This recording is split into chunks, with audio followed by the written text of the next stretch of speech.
Hey Pally Football fam, this is Facebook James with another edition of This Week in Pally Football. And this edition will recap the Brentwood game as well as talk to our varsity insider, Cy Riley, about the first and second half of this football season. Stay tuned. Hey, win on me, win on three, ready, 1, 2, 3. Win! Yeah!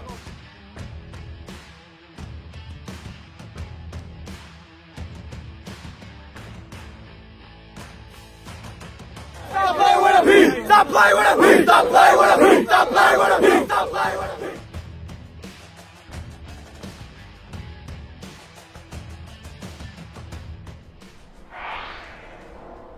Hey everyone, welcome back to This Week in Pally Football. We're going to add a new segment to the broadcast and we're going to call it the JV Report. Yes, we want to give JV some love. And so, in talking to Coach Marsden last week, he's happy, he's excited that their squad is 3-1 because they did not play last week versus Brentwood because Brentwood does not have a JV team. And so he was happy, excited, he's fired up, ready to go.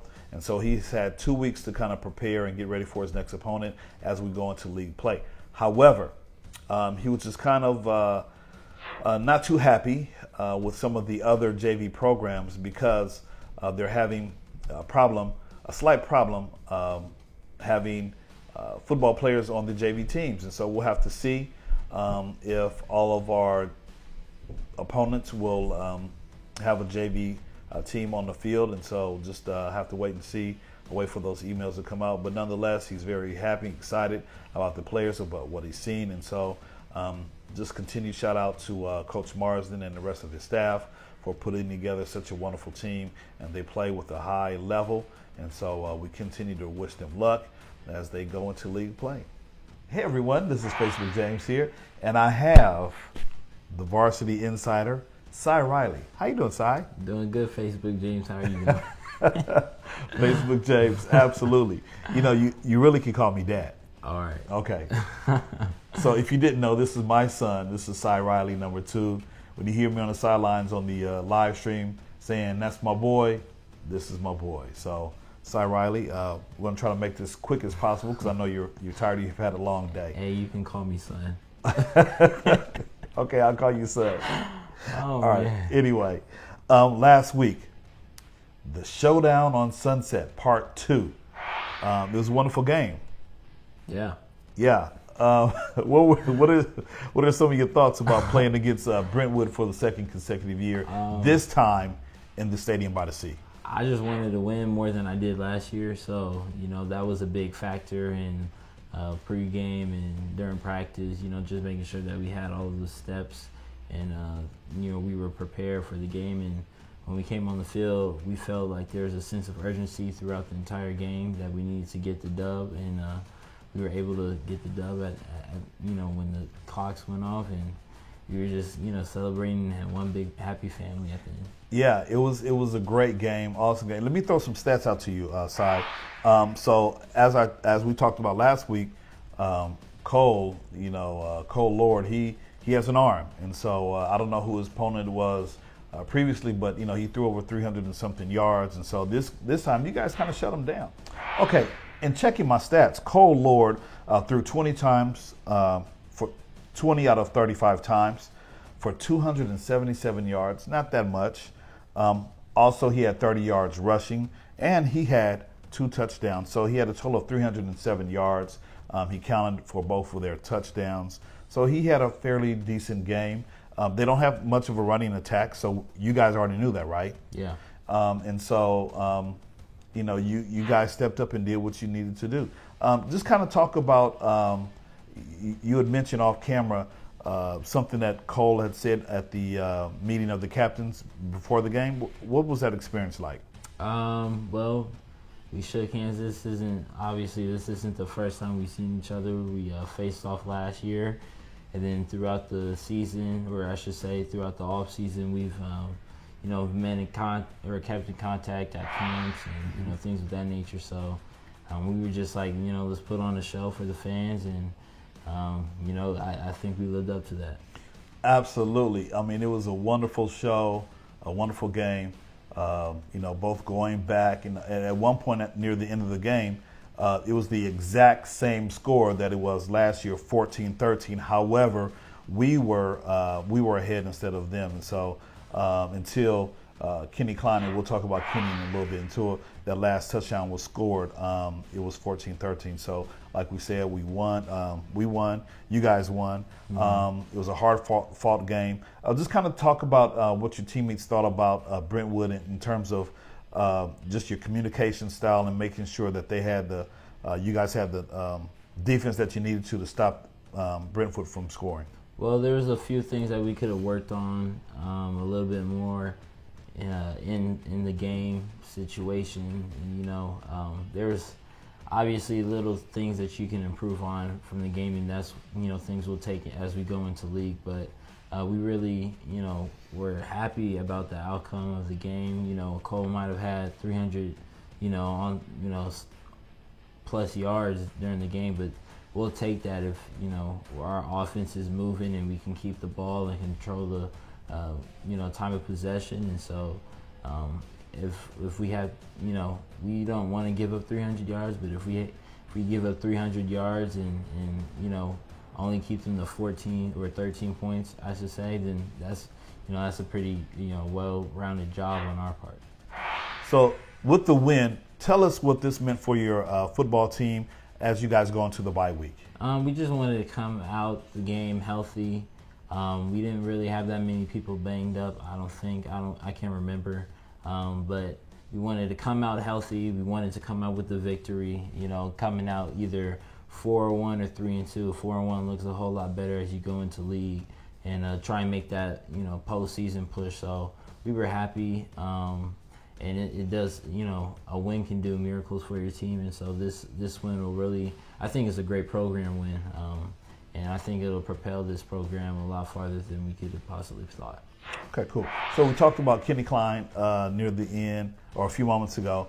And so just talk about his play. I mean, he kind of showed up and showed out. Talk about, his preparation and then, what he did in the game, scoring the game-winning touchdown, but there were some thoughts behind that final touchdown as well. So just talk about, because I know you're real close with Kenny, just talk about what he means to the team and just his contribution on Friday. Kenny's had a great week of practice. Last week was probably one of the best weeks, if not the best week of practice that he's ever had in the program, his 2 years being here. And so we were just excited for him to get the reps and the in-game run, and he came out and he balled like we knew that he would, and I was just really happy that he was able to score a touchdown. I can't remember if it's his first, probably not his first, I don't know, but that being said, if I can't remember if it's his first or not, that just shows that he doesn't play as much. And so for him to come out here against Brentwood and do his thing, that was really incredible. Right. I think he does have another one against Taft. I think he scored against Taft. I think. We'll have to check that. We'll check. Yes, we'll check.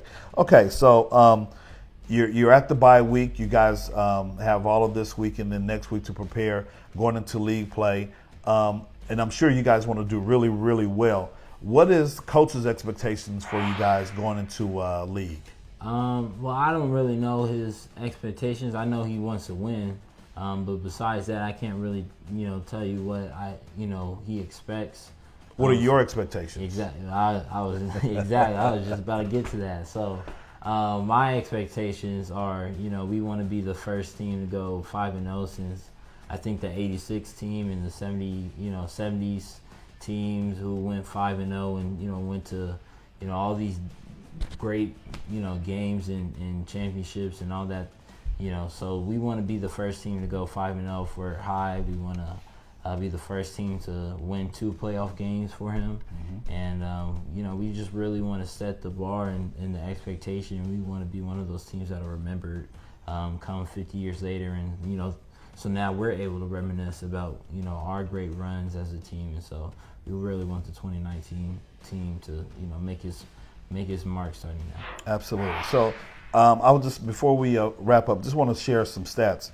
from the Brentwood School game. So Forrest last week, he was slinging the ball, 13 for 25, 139 yards passing, and then he also added 40 yards, which gave him 179 yards receiving.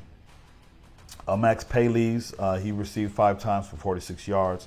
Noah Gadusham 4 times for 45 yards, and then Teddy 3 times for 33 yards. Rushing, Max Paley's, he was kind of like a beast on the field, if you will. 17 times, 95 yards, 1 touchdown. And then also we talked about Kenny Klein and getting those reps in practice. Looks like he ran for 13 times for 75 yards and one touchdown. And then Jared Laviolette also ran for 1 time for 15 yards. Someone said, Riley, or Facebook James, you don't give any love to the defense. So guess what I have? Defensive stats. I have some defensive stats, so check it out. Tyree Gloucester, tackles. He led the team against the Brentwood School with 6 tackles. Yourself, Waka, and Emmanuel Newell each had 5. Noah G. and Andy Lopez each had 4 tackles. And, of course, you had that 19-yard interception from the end zone. Just kind of tell us what you saw prior to receiving that interception. They came out in dubs. They broke the huddle in dubs. Running back was to the field side, and he looked over at his slot man, and he motioned him over. And so, I'm thinking, okay, you got troops in the boundary. Looks like the ball's going to be going towards the boundary. So Coach Hyduke always taught us, when you're on the goal line, you never want to be, have your feet in the goal line. You always want to have it right on the edge. And so I took that first step up. He dropped back. I was like, okay, so it's going to be a pass. Took about like 2-3 steps, and I saw number 3. Number 2, I should say, the number 2 receiver. And he was coming in, and so I looked at him and I tried to jump him, and I looked back at Cole, and he was staring at him, and I was like, bro's not about to throw the ball right now. And then he put his arm back, and then I'm like, okay, he's about to throw the ball, and he threw it, and I was like, wow, I couldn't, it felt so easy. I was like, bro did not just throw a ball right to me. And so I caught it. And then my first instinct was, okay, I got to stiff arm somebody. Okay. That was my first instinct. I was like, okay, I got to stiff arm the first person because I was already in the boundary side. So I'm already limited in terms of field space. So I was like, okay, I got to stiff arm the first person. And then the lineman just came out, and he got a little bit too low for me. He took out one of my legs, but it was still 19 yards. So yes, it was, and I think that kind of gave us some momentum, and I believe that was near the end of the first half, and so it kind of gave Pally some momentum because we came out beginning of the second half receiving the ball, and so you guys played hard and long and did what you need to do. As we finish up side, Riley, I have a few more stats. I've been computating and doing my little calculations over there on the iPad, and so check this out, okay? So points per game. You know how many points you guys have scored offensively for the first 5 games? First 5 games. Just take a guess. I'm going to go around 29. 29. Okay. So the first 5 games, okay, you guys are 33.6 points per game. That's the tap game that really. Yes. Okay. And then now, what about defense? Holding. How many points have we helped them? Yes. Let's see, 13, 14, 0, 20 something. 28. 28. Another 13. I'm gonna say around 16, 17. 16. You're a little bit over 12.6 games. Okay. So 12.6 points. 12.6. So for the first five games of the season, you guys are averaging 33.6 points a game, and then your defense is only allowing 12.6 points per game. And so because of that first loss, I think you guys were kind of, held back a little bit and kind of taken off guard by that double wing T. Mm-hmm. And so I just kind of took that Cleveland game out, and so you're actually scoring for the last four games 35.7 points per game, and then your defense is only allowing 8.7 points per game. So you guys are doing really, really well. And if you guys continue, my thought, if you guys continue to do the same thing in league, then you guys will definitely be league champs.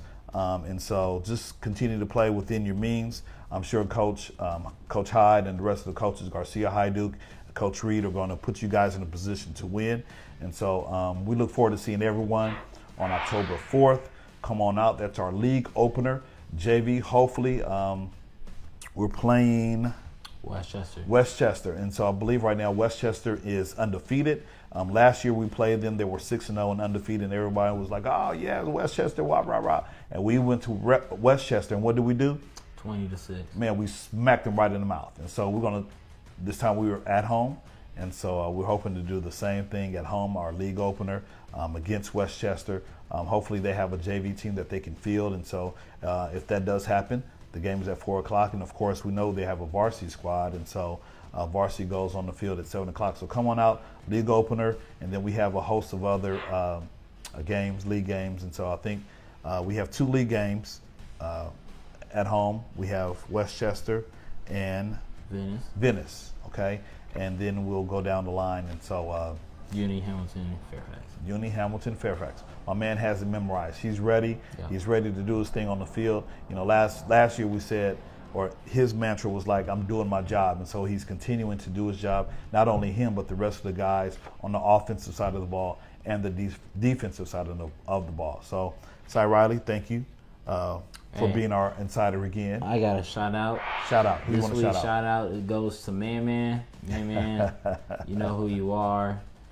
I tried to do my thing. So hopefully, Man and family can come on out and check us out October 4th at the Stadium by the Sea. So for Cy Riley, I'm Facebook James. I'm signing off. Have a wonderful, wonderful bye week. We do not play this Friday. We will look forward to seeing you October 4th at the Stadium by the Sea. 4 o'clock for the JV, 7 o'clock for the varsity. Have a great one. Go Dolphins. Peace.